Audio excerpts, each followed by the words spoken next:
வணக்கம் நண்பர்களே, 2024 group 4க்கான result எப்போ வரும்னு சொல்லிட்டு நம்ம ஒரு டேட் ஃபிக்ஸ் பண்ணியிருக்கோம். அதாவது ப்ரிடிக்ஷன் பண்ணியிருக்கேன்.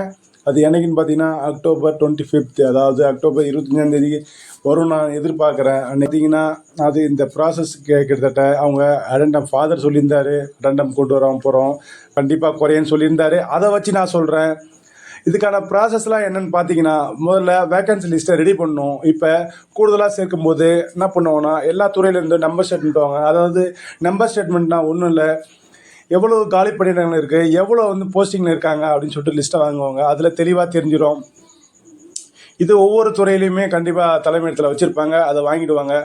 அப்புறம் எவ்வளோ கூடுதலாக பணியிடங்களை சேர்க்கலான்னு சொல்லிட்டு முடிவு பண்ணுவாங்க. முடிவு பண்ணவுடனே ஏற்கனவே விட்ட நோட்டிஃபிகேஷனோட சேர்த்து இதையும் சேர்த்து டிஸ்ட்ரிபியூஷன் ஆஃப் வேக்கன்சி போடுவாங்க.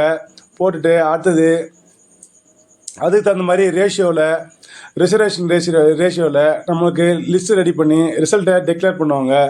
அதுக்கு அடுத்தது சிவி மெமோ வரும். நமக்கு ஒவ்வொருத்தருக்கும் மெயில் அனுப்புவாங்க. அது செல்லுக்கு மெசேஜ் வரும். வந்த உடனே அடுத்தது சிவி கூப்பிடுவாங்க.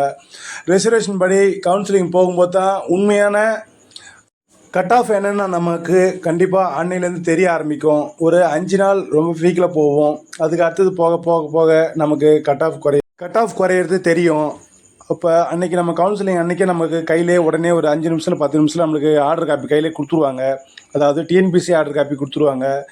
அந்த எந்த டிபார்ட்மெண்ட் எடுக்கிறோமோ அந்த டிபார்ட்மெண்ட் போட்டு நமக்கு கொடுத்து விட்ருவாங்க. அதுக்கு அடுத்தது எந்த டிபார்ட்மெண்ட் நம்ம செலக்ட் பண்ணமோ அங்கேருந்து நமக்கு ஒரு போஸ்டிங் அலாட்மெண்ட்டுக்கு ஆர்டர் அனுப்புவாங்க. அதை வச்சு நம்ம அந்த துறையில் போய்ட்டு ஜாயின் பண்ணிக்கலாம். நண்பர்களே, இதெல்லாம் பார்த்தீங்கன்னா முடியறதுக்கு, அதாவது சிவிலேருந்து கவுன்சிலிங்லேருந்து கிட்டத்தட்ட 2 மாதம் அல்லது ஒரு 70 நாள் 80 நாளுக்குள்ளே எல்லாமே முடிஞ்சிடும். அதோட டைப்பிஸ்ட்டு ஜூனியர் அசிஸ்டண்ட்டு பார்த்தீங்கன்னா 19,500 பேசிக்கில் போய்ட்டு ஜாயின் பண்ணுவாங்க. ஸ்டெனோவை பொறுத்த வரைக்கும் அசிஸ்டண்ட் கேடரில் அவங்க 20,600 பேசிக்கில் ஜாயின் பண்ணுவாங்க. என்னுடைய சேனலை சப்ஸ்கிரைப் பண்ணாதவங்க பண்ணிக்கங்க. நன்றி, வணக்கம்.